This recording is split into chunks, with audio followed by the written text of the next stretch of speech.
From LP Savani Riverside School, Krupali home.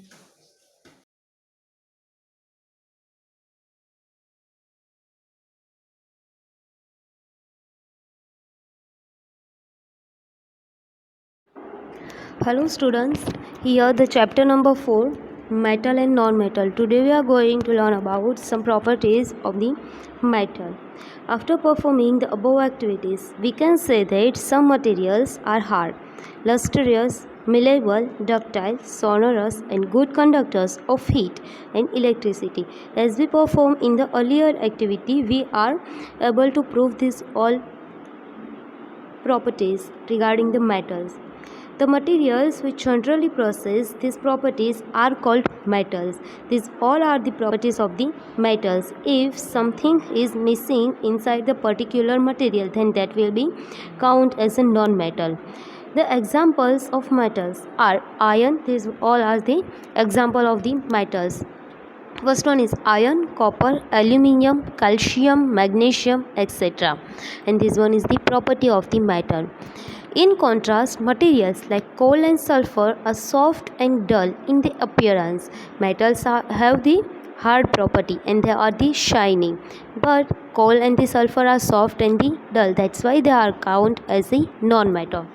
They break down into a powdery mass on tapping with a hammer. They will not be turned into the sheets. That's why they are non-metal. They are not sonorous and are poor conductor of heat and electricity. These all the properties are of the non-metals. These materials are called non-metals. The examples of non-metals are sulfur, carbon, oxygen, phosphorus, etc.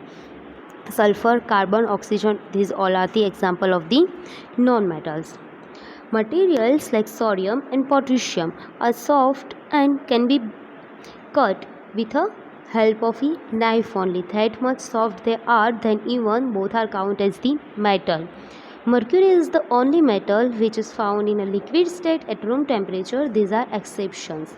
These three are the exceptions because these three don't have one property of all the metal criteria. It means hardness is missing in the sodium and potassium, and the solid form at a room temperature is missing in the case of mercury, because mercury is found as a liquid state in the room temperature.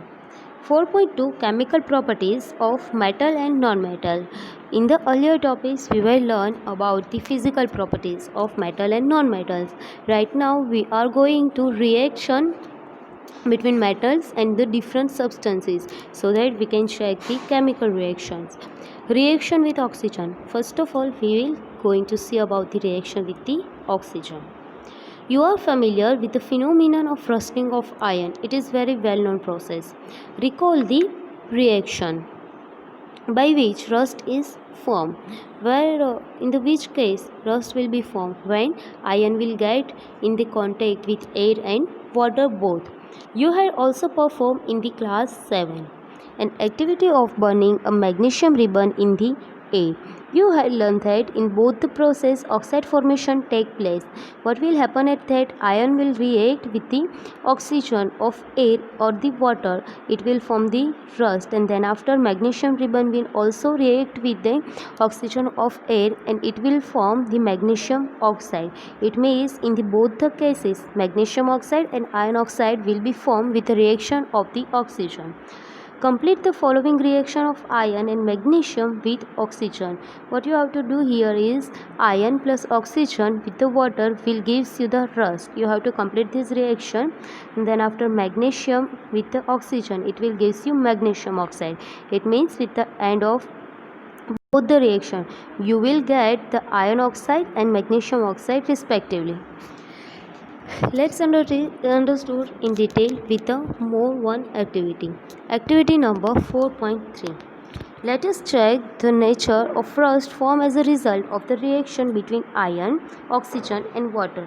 Here we tell that iron, oxygen and water will form the rust. Now what is the nature of that formed rust? It means what is the nature of that iron oxide. Collect a spoonful of rust and dissolve it in a very little amount of the water. What you have to do is correct the rust of 1 spoon approximately. Then after dissolve it in the very little amount of the water. You will find that the rust remains suspended in the water. Shake the suspension well, taste the solution with red and blue litmus papers and look if there is a changing of color in the litmus paper or not. What do you observe? Is the solution acidic or basic? If blue litmus will be convert into the red, then your solution will be acidic, and if red litmus will be convert into the blue, then your solution will be basic.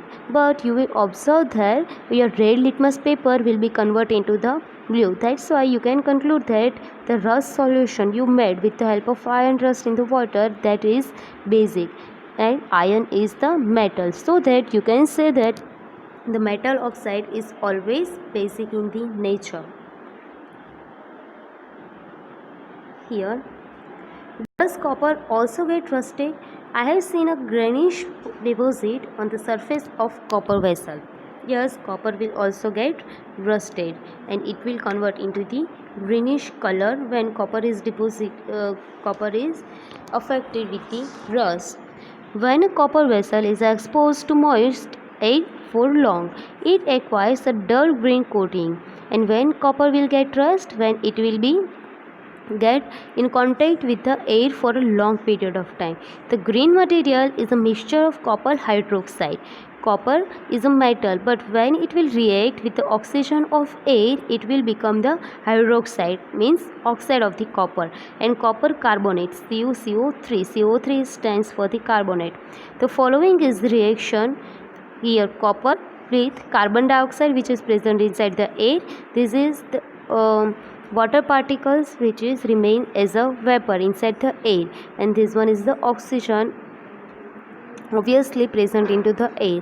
This all will react with each other if copper is exposed in the air for a long time, and then as a result there will be formed copper carbonate and the copper hydroxide. Now recall the activity of burning magnesium ribbon. The ash obtained on burning magnesium ribbon is dissolved in water and taste for its acidic or basic nature. Exactly you done with the rust, you have to perform this activity with the ash of magnesium ribbon burning. Then you will found that it also will convert the red litmus into the blue. That's why you can conclude this magnesium ribbon ash is also the basic substance. Is the solution acidic or basic? In both the cases, we found that both the solution are the basic. How do you ascertain this? It means what you can conclude. You must have observed that the red litmus turns blue, so oxide of magnesium is also basic in the nature. In general, metallic oxides are basic in the nature. All the oxides of metals will be basic in the nature. Oxides means metal with oxygen reactions. Let's now observe the relation of non-metals with the oxygen. We will see it in the next session.